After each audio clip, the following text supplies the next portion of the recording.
This KFAN podcast is sponsored by Builders and Remodelers, exclusive Twin Cities provider of Elements Windows. Get the highest quality windows at unmatchable value. Visit buildersandremodelers.com for more details. This podcast is sponsored by Talkspace. May is Mental Health Awareness Month, and Talkspace, the leading virtual therapy provider, is telling everyone, let's face it in therapy. By talking or texting with a supportive, licensed therapist at Talkspace, you can face whatever is holding you back, whether it's mental health symptoms, relationship drama, past trauma, bad habits, or another challenge that you need support to work through. It's easy to sign up. Just go to Talkspace.com and you'll be paired with a provider, typically within 48 hours. And because you'll meet your therapist online, you don't have to take time off work or arrange childcare. You'll meet on your schedule. Plus, Talkspace is in-network with most major insurers, and most insured members have a $0 copay. Make your mental health a priority and start today. If you're not covered by insurance, get $80 off your first month with Talkspace when you go to Talkspace.com and enter promo code SPACE80. That's SPACE80. To match with a licensed therapist today, go to Talkspace.com and enter promo code SPACE80.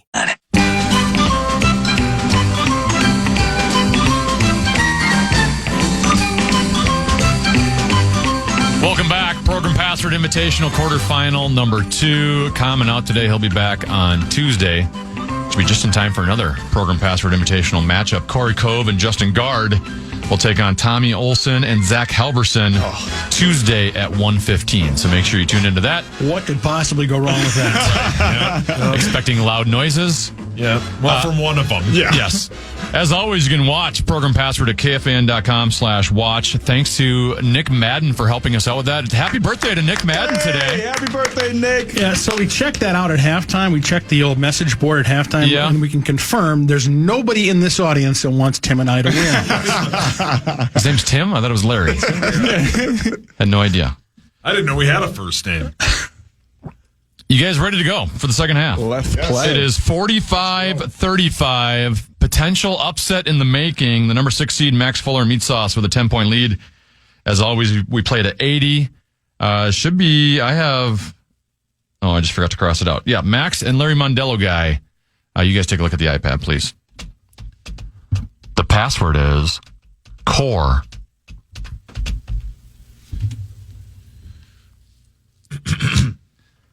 LMG, you have the option because you're down 10 points here. Would you like to go first or second? Second. All right, Max and Meat Sauce for 10.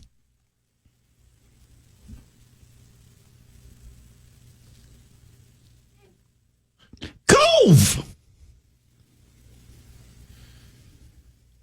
Excitement. Larry Mondello guy and Swedberg for 9.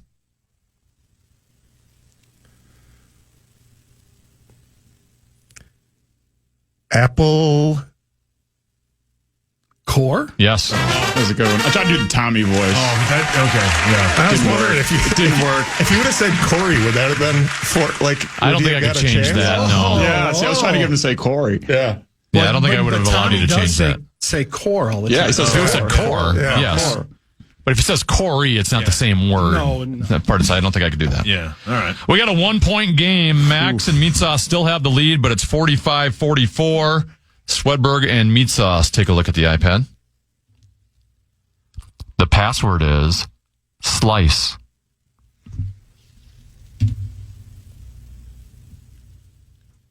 All right, Greg, down 1. The option is yours. Would you like to go first or second?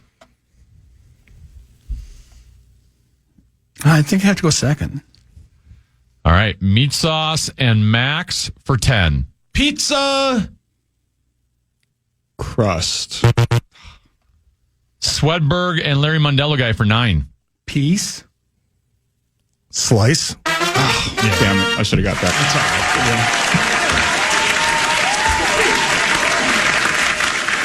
right. Well, it's a quick 20 points. It's getting awfully quiet over there as Swedberg and Larry Mondello guy have regained the lead. They lead 53-45. They're 27 points away from a victory. I believe the expression is hootie hoo. Oh, boo!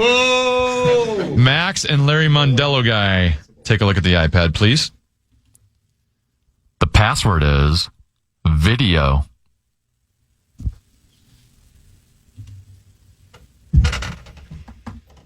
All right, Max, you're down 8. You can regain the lead here. You have the option. You want to go first or second? We'll go first. All right, Max and meat sauce for 10.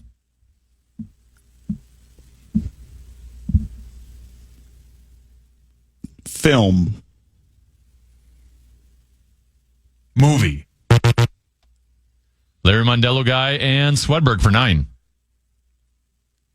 Cassette.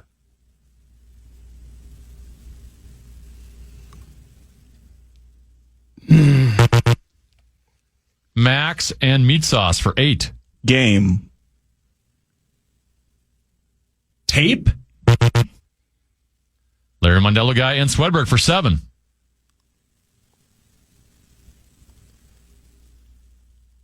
Audio. Recording. Max and meat sauce for 6. Blockbuster. Video. Thank you. Should have did that first. I should have did that first. I should have did that first. That's all right. Yeah, it's good. Oh, that was terrible. All right, we got a 2-point game here. 53-51. Greg Swedberg and Larry Mondello guy have the lead. Swedberg and Sauce. Take a look at the iPad. The password is dirty.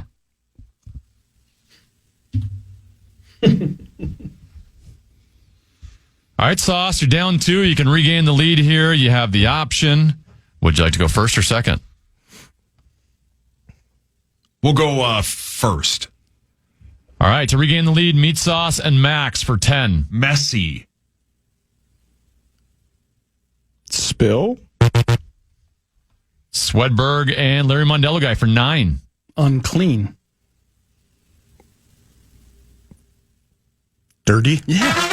I should. I got it as soon as I said it.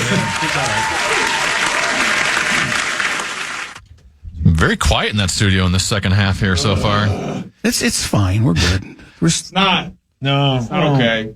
Swedberg and Larry Mondello got biggest lead they've had in a while here since they were up 35-18. They now lead 62-51. 18 more points for them, and they win.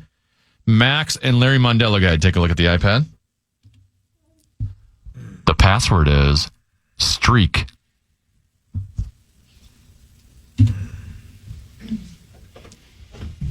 All right, Max, you're down 11. The option is yours. What do you want to do here, first or second?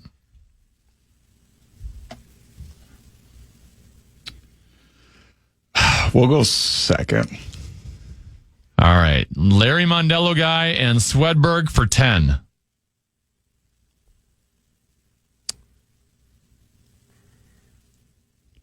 Winning. Strategy. Meat sauce and Max for 9. Consecutive. Streak. There we go. There we go.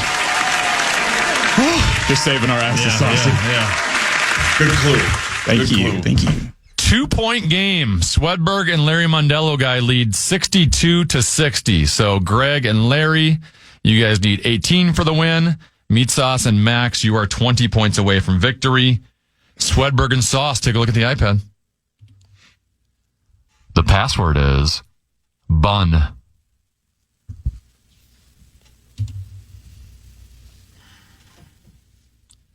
All right, Meat Sauce, a chance to regain the lead once again. You're down 2 points. The option is yours. You want to go first or second? We will go first. All right, let's go. All right, to regain the lead, Sauce and Max for 10. Hot dog. It's 2 words. That is it? Yeah, it is. Yeah, that's got to be 2 words. What? Yes, hot dog is 2 words. I will check it just to make sure, but that's got to be 2 words. Yes, I've never seen a 1-word hot dog. I don't know. Whoa.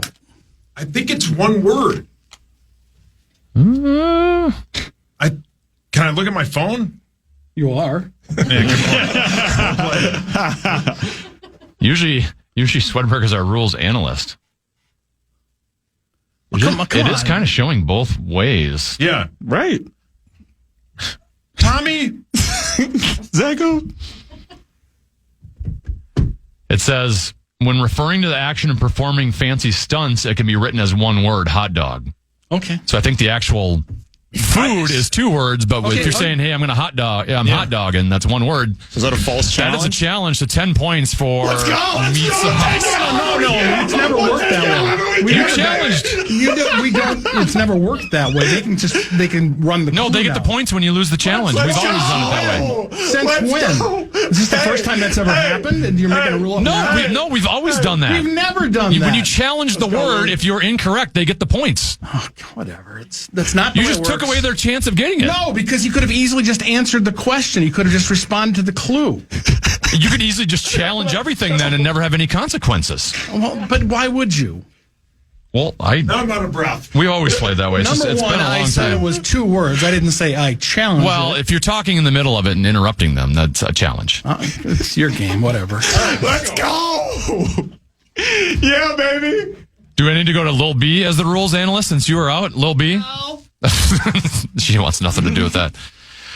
Here's where we're at. Max and Meat Sauce, you have 70 points. You are 10 points away from a win. Isn't it a nice, Paul, to win one of those instead of playing Corey? Swedberg and Larry Mondello guy, you are at 62. You need 18 points for a win. Max and Larry Mondello guy, take a look at the iPad, please. The password is storage.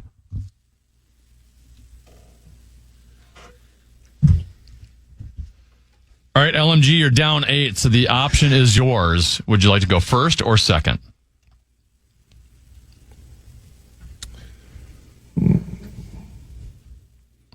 It's a big decision, by the way.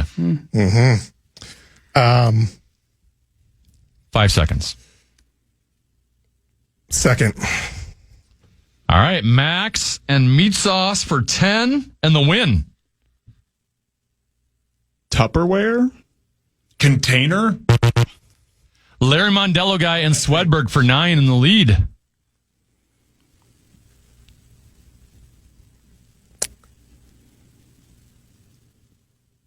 Basement. Storage? They got it. No, they're not winning. Yeah. That's a good clue. Yeah, I tried. 10-point layup where you guys went. That's all right. Well, not the way I've been playing. I'm What's the terrible. score? Here's where we're at. Swedberg and Larry Mondello guy now have a 1-point lead. They have 71. So if they get 9 or more, they are winners. Max and Meat Sauce, you have 70. If you get 10, you win, and you will have the option here. So you have a chance to win it without those two even doing anything. It's 71-70. Swedberg and Larry Mondello guy with the lead. Swedberg and Meat Sauce. Take a look at the iPad, please. The password is serve.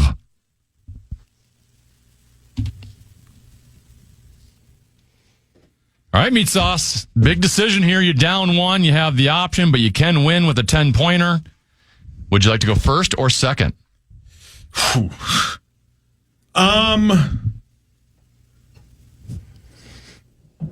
We will go 5 seconds. We will go first. Oh, wow. Meat Sauce and Max for 10 and the win. Waiter? Serve. Wow.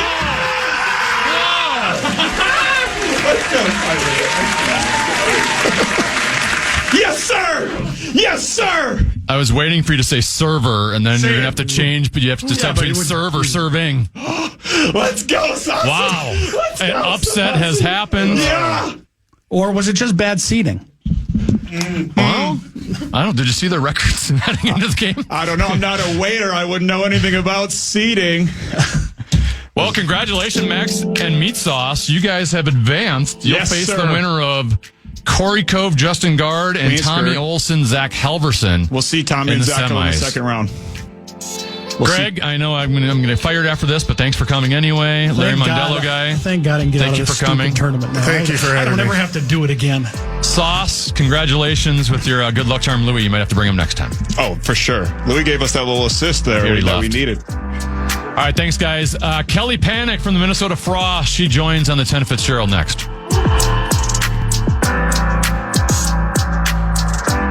This podcast is sponsored by Talkspace. May is Mental Health Awareness Month, and Talkspace, the leading virtual therapy provider, is telling everyone, let's face it in therapy. By talking or texting with a supportive, licensed therapist at Talkspace, you can face whatever is holding you back, whether it's mental health symptoms, relationship drama, past trauma, bad habits, or another challenge that you need support to work through. It's easy to sign up. Just go to Talkspace.com and you'll be paired with a provider, typically within 48 hours. And because you'll meet your therapist online, you don't have to take time off work or arrange childcare. You'll meet on your schedule. Plus, Talkspace is in-network with most major insurers, and most insured members have a $0 copay. Make your mental health a priority and start today. If you're not covered by insurance, get $80 off your first month with Talkspace when you go to Talkspace.com and enter promo code SPACE80. That's SPACE80. To match with a licensed therapist today, go to Talkspace.com and enter promo code SPACE80.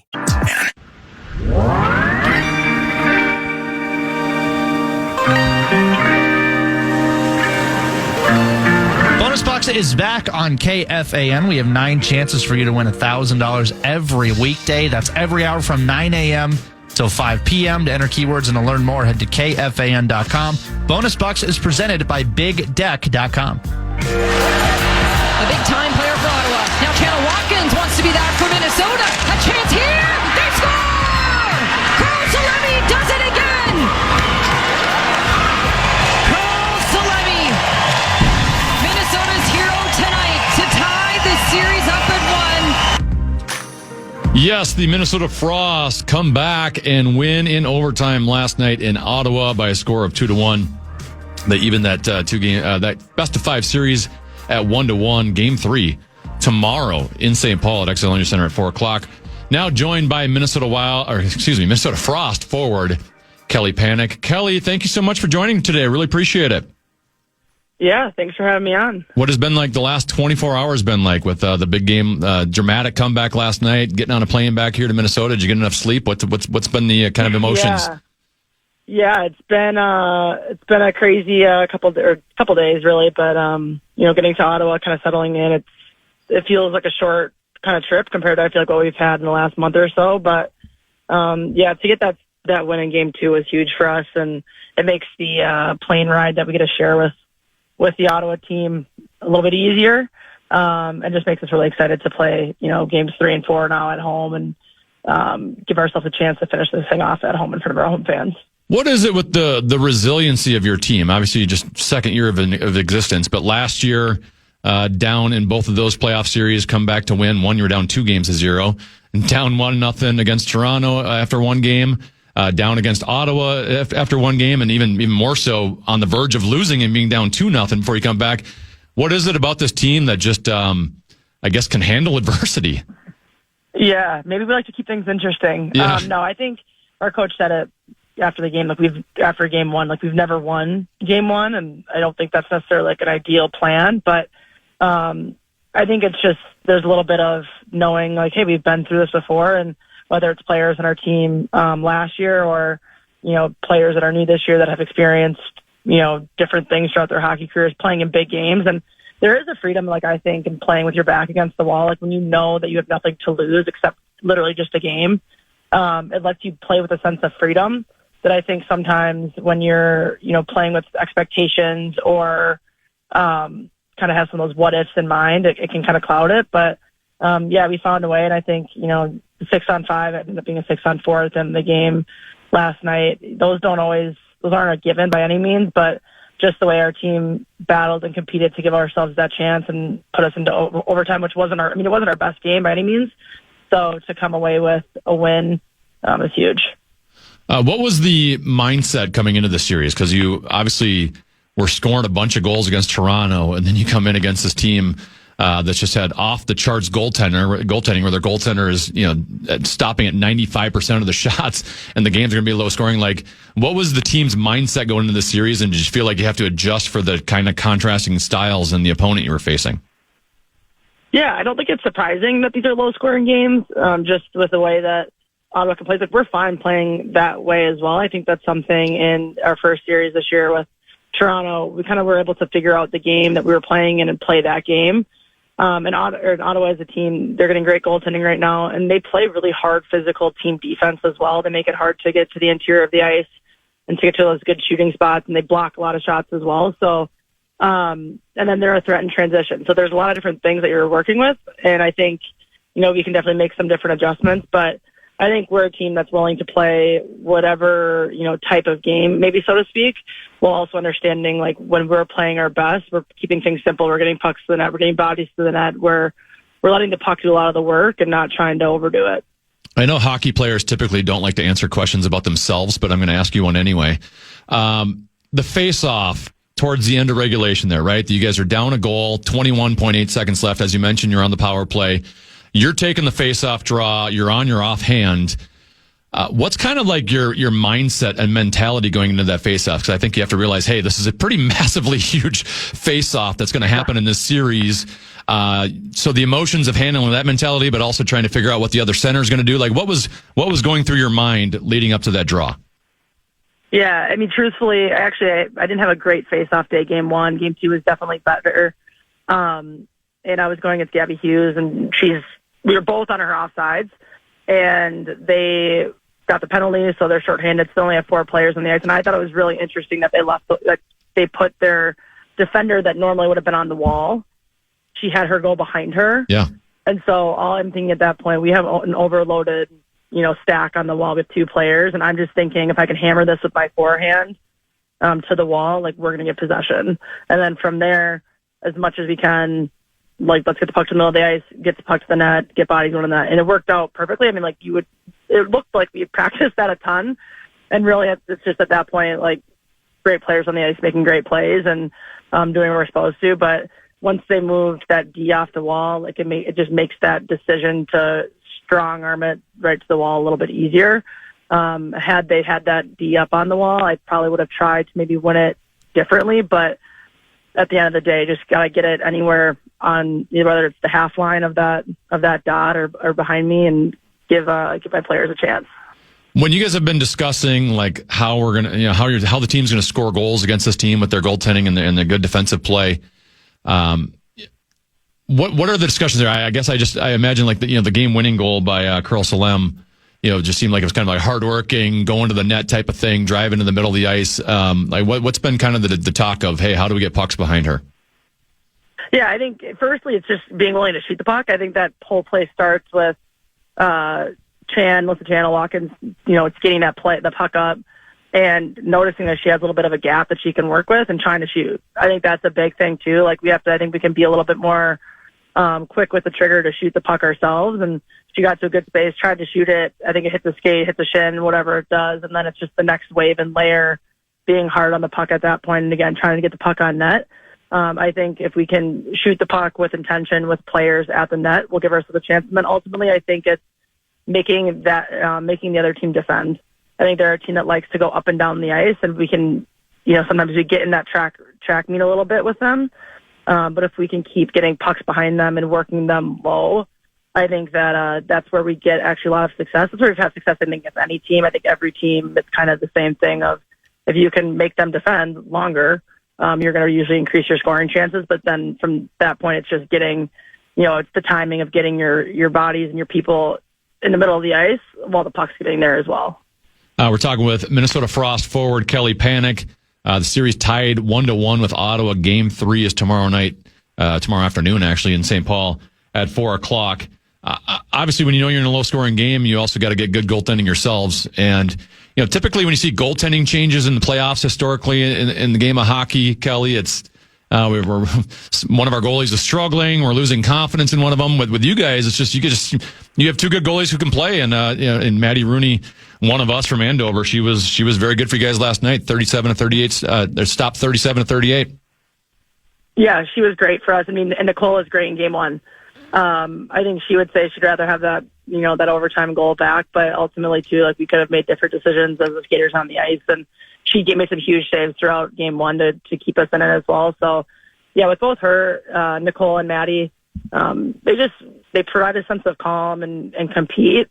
And then it's nice having both to where, like, you don't have to, ride, like, you don't have to hope to get lucky with a hot goalie at a hot time of the year. Like, we just know that, okay, if one of them, whether it's maybe they don't have their best game or maybe they're a little off, the other one's right there to pick them up and pick up where they've left off. And they feed off each other, I think, as well in those times where I think it can take a little bit of stress off them, where I think goaltending can be a pretty lonely position at times. I think for them to have the relationship that they have with each other and the sport they have within each other, but then also to know, like, hey, if I don't have my best, I know that the other one will, and vice versa. And we definitely don't have the playoff success last year without him. We don't have the playoff success this year without him. And it's just definitely a big confidence point for our team, knowing that whoever is in between the pipes for us will give us a great chance to win. I feel like defensemen or defenders don't always get the love that they deserve because they're not the ones scoring game-winning goals. But, how good has Lee Steckline been for your team in the playoffs so far?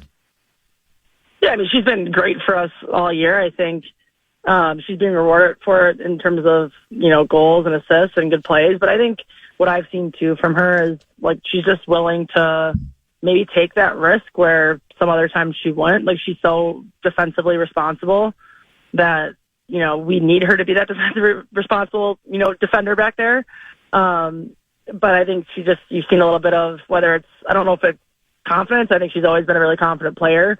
Or it's just the willingness to put herself in different positions. Like, I think back at, I think it was game 2 in Toronto, where she was slashing on the backside, on the weak side, and throws her backhand out, and this puck ramps up and goes in. Like, that's a play where I think maybe she doesn't always look to leave the blue line, especially going downhill towards the net in the offensive zone. But that one, she felt comfortable enough to do it. And I think once you see some kind of those things happen, and also trusting the other players in the ice to, like, back you up, is a big thing. And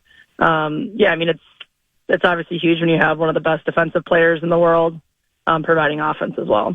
Are you expecting any adjustments or changes from Ottawa in Game 3, or because the games have been as close as they have been, maybe just more of the same? Yeah, I think it's just be more of the same. Honestly, I think, like I said, I think Game 1 we played better maybe than we did in Game 2, and I think they probably would flip that. But I think it's been really close, and it's just ultimately two teams playing kind of their games. And at some points, it looks like, we might have momentum, or other points it looks like Ottawa does. So I think it's just going to kind of be more of the same and kind of battling out till the end. This is year 2 of the PWHL. Obviously, you got a team name now, and you got some new logo and all that in year 2 compared to year 1. How do you feel like the league has progressed from year 1 to year 2? Have there been any major changes you've seen, or has it been kind of the progression you expected? Yeah, I think it's kind of been what I expected. I think the marketing piece with the team names and the logos and all of that has been really great. I just think it gives such an identity piece to a team, to a fan base, and it helps kind of develop and foster the space within the community, right? Now we don't have to go and say I play for PWHL Minnesota and the PWHL, and it's kind of a mouthful. Now I can say I play on the Minnesota Frost, right? So that's obviously been a huge, I think, addition this year. And I think it's just kind of more of the same, kind of tweaking and learning from things from on the league side of things from last year and taking it into this year. And I think they're just going to continue to evolve and grow, obviously adding 2 new teams next year, and all things point to, more in the future as well. So it's going to be, I think it's an exciting time for women's hockey, an exciting time for our league, and continue to develop. So I know there's expansion teams coming up now that you brought that up, but I haven't read the expansion rules. Are you concerned at all about moving to another team, or are you safe, or what? Where are you at here? That is a problem for a different day, my friend. Right now, I think our whole team. Sorry. No, you're all good. I think our whole team is really aware of what could potentially happen. Yeah. And nothing has been, I think, set in stone for our team in any measure. But I think we're also all just really looking forward to finishing off this season and knowing that our team is going to look really different next year.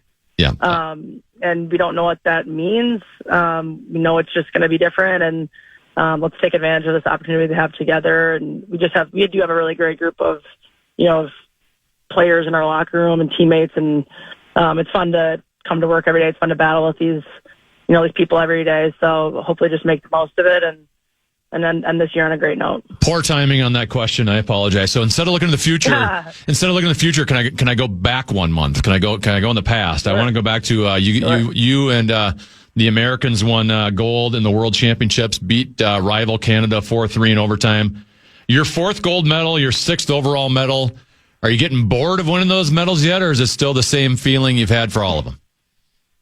I mean, it's honestly the same feeling, but also different. I think, like this one in particular, I think as we get closer to, the Olympics next year and what's at stake with that, but just knowing, like, at the end of the day, like, kind of the group of players that I've been on the team with now for quite a long time, like, it's changing and it's evolving, and you just never know, like, when, is the last opportunity that you get. So I think just trying to, like, make the most of it and cherish it. And, everyone feels every championship, every, win or tournament feels different, but also usually kind of the same too.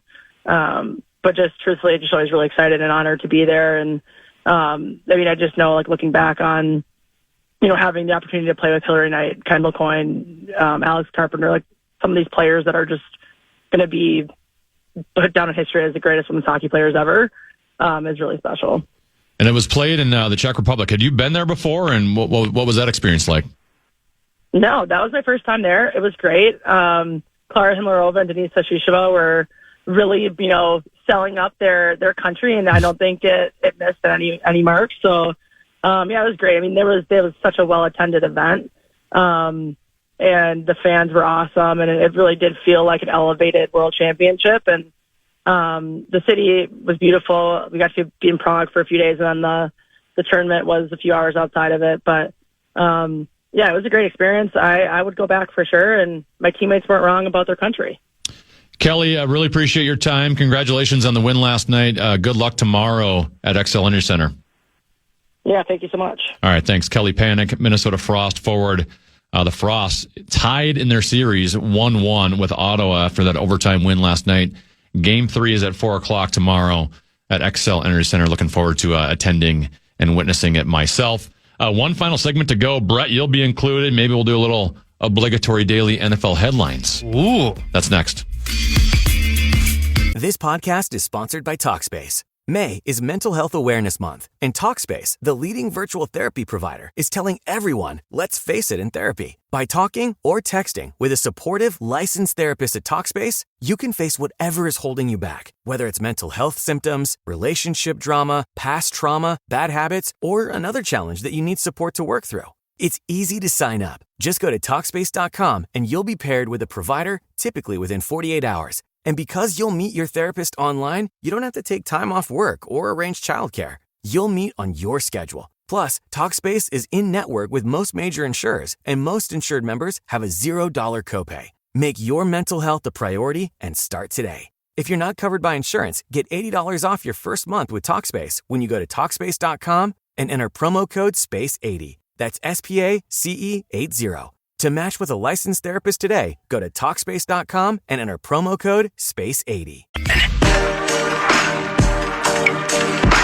Howlin' with the Homies is coming to you live before and after every game of the Western Conference Finals. Thanks to Youngsteds, you can join Max and Parker Fox as they get you ready for each game. And don't forget to tune in after the games. They take your calls, break down all the action, and listen as always right here on The Fan and the free iHeartRadio app, or watch it, KFAN.com/watch.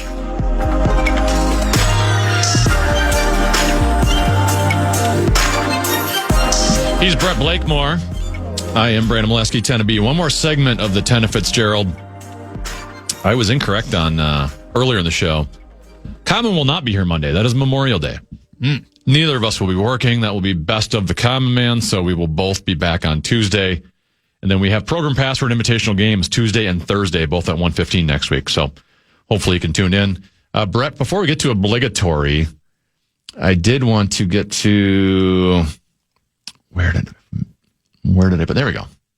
The more you know. I think it's important that we learn something. Maybe you already know this, but we'll see. We're going to teach you something. Did you know there's one part of Florida that is only 1 hour ahead of one part of Oregon from a time zone standpoint, right? You think of Oregon on the West Coast, Florida on the East Coast. They're 3 time zones away. Well, most of Florida is in the Eastern time zone, but there is a small portion of the Panhandle that is in the Central time zone. Over in Oregon, most of the state is in the Pacific time zone, except for one part of the eastern border that borders Idaho is in the Mountain time zone. So that portion of Florida is only 1 hour ahead of that portion of Oregon, despite being almost 2,500 miles apart. Wow. I knew the Florida bit, but I didn't know the Oregon bit. That's fascinating. I did not know that. I didn't. The more you know. Glad we could learn something today. He's into the end zone for the touchdown. Time now for obligatory daily NFL headlines. Aaron Schatz of ESPN picked the most underrated NFL players at every position. That is such an unfortunate name. See if you can answer this, Brett. Who is the most underrated quarterback in the National Football League? Most underrated. I bet he said something like Caleb Williams or something. That would be my... I was waiting for you to say Jordan Love. Well, it depends. In this state, I think he's the most overrated. Yeah. He's overrated. Yeah, my guess is Caleb Williams. Someone, maybe Kyler or someone, I don't know. Someone off the board. With Brock Purdy, quarterback of the San Francisco 49ers. I'm not sure. I think he's properly rated. Yeah, I get it because there are people out there that think he's awful, I guess, and is completely a system quarterback. I think he's partially a system quarterback. I'm not sure how good he would be if he wasn't playing for San Francisco over the last couple of years, and I don't know if I would have given him the contract that they just gave to him. So I guess maybe because I don't think he's very good, maybe he is properly underrated because I'm not that high on him. Did you see what he said he was going to do with his money? With the first purchase he was going to make? I did not see that. He said, my girlfriend is annoyed with me, but I'm going to get a bass boat. And I'm like... How is she annoyed by that? That's exactly...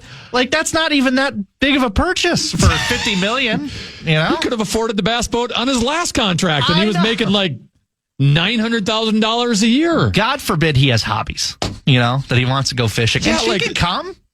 What's the problem? It's not like he's buying a yacht. He's buying a bass boat. Yeah. And even a yacht, he could afford that.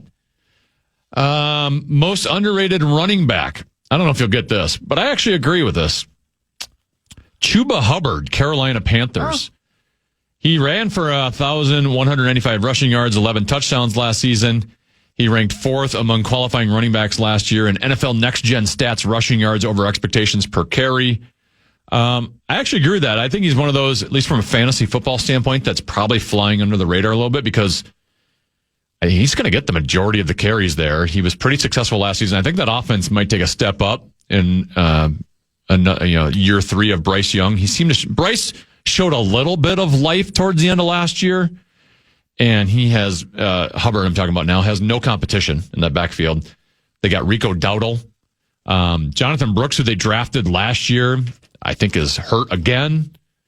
And then they drafted Travis Etienne's brother, Trevor Etienne, pretty low in the draft. But I think Hubbard's going to be in line for another good year statistically. And probably, at least from a fantasy football standpoint, someone you can get relatively low. Yeah, it's not a sexy name, both figuratively and literally, not exactly, but if you listen to Fantasy Football Weekly, it's a name they bring up every single week. Yeah. Like they love the fantasy It's just cool value. to say Chuba. Yeah, that's true. It's a cool name to say. It is. Chuba. It's like Asamoah. Yeah. At wide receiver, I don't agree with this one. Darius Slayton, New York Giants. He had 39 catches for 573 yards last year. I mean, sure. Which was convincing enough for the Giants to bring him back on a 3-year, $36 million contract. I think we might have talked about this. Me and you might have talked about this when he signed on obligatory daily NFL headlines. I know. Feel like I tweeted about it. Because that was basically the dollar amount they offered Saquon Barkley the year before. So you did not sign Saquon Barkley, and then the following year for like the same amount of money, let's re-sign Darius Slayton, who got us 39 catches for 573 yards. No, he's not underrated. He's properly rated. The only other guys they have tight end for Washington, Zach Ertz. I would actually agree with that because I think people kind of forgotten about him just because of his age and expecting him to drop off, but he's been pretty good. He's been gracing fantasy football team names for a decade now. Offensive tackle, Garrett Bolles, Denver Broncos. How about this one? Interior offensive line, is it Elgton Jenkins? Elton Jenkins. It's Elton with a silent G? I believe so. Of your Green Bay Packers, they write, Jenkins has made 2 Pro Bowls in a 6-year career, but most fans still don't think of him as one of the NFL's top linemen. Last season, Jenkins had led left guards in the lowest rate of pressures allowed, according to FDN data charting. He ranked 8th among all guards in pass block win rate, 92.4%. But he also brings versatility to Green Bay's offensive line. He has played both tackle spots and is now penciled in as the starting center for 2025. Jenkins is waiting on a new deal before taking the field, though. Yeah. Elton Jenkins underrated? I like him. I don't know how he's going to do at center. It was Josh Myers, and that turned out to be a disaster late towards the year. I think a lot of that was scheme, so we'll see. But I loved him as where he was at guard. So, yeah, I'm excited. I won't go through any of the defensive players because defense is just more boring. Yep. Obligatory daily NFL headlines. Now, kind of a comparable column here now, but it'll specifically talk Packers and Vikings, which I like. Okay. NFL.com, most underappreciated NFL players, top candidate for each NFC team entering the 2025 season. So, let's begin with, we'll do Chicago Bears. They pick Jervon Dexter, defensive tackle. Don't know who that is. Detroit Lions, they picked Jack Campbell, linebacker. I think was he a rookie last year? This is year 2 for him. Who do you think they picked for the Green Bay Packers? Most underappreciated player for the Green Bay Packers. Underappreciated. Can you give me offense or defense, or just want me to take a stab at it? Take a stab at it first. I'll go with like a Luke Musgrave or somebody. No, defense. Defense. Is it Edgerrin Cooper? Devontae Wyatt, defensive tackle. Yeah. It says, a first-round pick in 2022, Wyatt took a big step forward in 2023, posting 5.5 sacks and 48 quarterback pressures per PFF. With Jeff Hafley taking over the defense in 2024, switching the scheme from Joe Barry's 3-4 front to a base 4-3 approach, Wyatt appeared poised for a full-fledged breakout as a gap-shooting 3-tech, and he was indeed a monster in the first 3 games of the season, racking up 3 sacks, 5 QB hits, and 9 pressures. But then he sprained his ankle in week 4, sidelining him for 3 games. He appeared to get his mojo back late in the season, logging a sack in back-to-back December games. But I want to see a fully healthy season from Wyatt in Hafley's system. Yeah, I can get behind that. I think they just used their 5th-year option on him, too. So they like him. He's a good player. That Georgia defense, I swear, we keep getting more Bulldog defenders every year. And he's pretty good. Yeah, when I was thinking Minnesota Vikings, my first thought was maybe a Blake Cashman for most underappreciated player. Okay. But the one they've said it probably makes the most sense because I think nationally he probably doesn't get a whole lot of recognition, but I think locally we know he's good. Josh Metellus. They write, with his impressive renovation of Minnesota's defense over the past 2 seasons, Brian Flores has established himself as one of the most esteemed coordinators in football today, but one of his key cogs hasn't received the national shine he deserves. The Vikings' second leading tackler in each of the past 2 seasons, Metellus, is the chess piece Flores moves all around the board. Just look at how Pro Football Focus charted his positional alignment from this past season. Box, 512 snaps. Slot corner, 330 snaps. Free safety, 90 snaps. D-line, 63 snaps. Wide corner, 33 snaps. Currently in the final year of his contract, Metellus feels like a prime extension candidate given his Swiss Army knife role in Flores' attacking defense. I think I would agree with that. I think, we know because of what all of what Josh Metellus does here, but maybe he's not making as many splashy plays that'll get you on SportsCenter. Obligatory daily NFL headlines. Your favorite quarterback, Aaron Rodgers. Oh, yes. Is he signed yet? Has still not yet clarified whether he will play during the 2025 NFL season, even amid his strong connection to the Pittsburgh Steelers. Steelers owner Art Rooney II made it clear at the NFL's annual meeting in early April that the team would wait not forever, but a little while longer for Rodgers to make his decision. Pittsburgh appears to still be in a holding pattern 6 weeks later.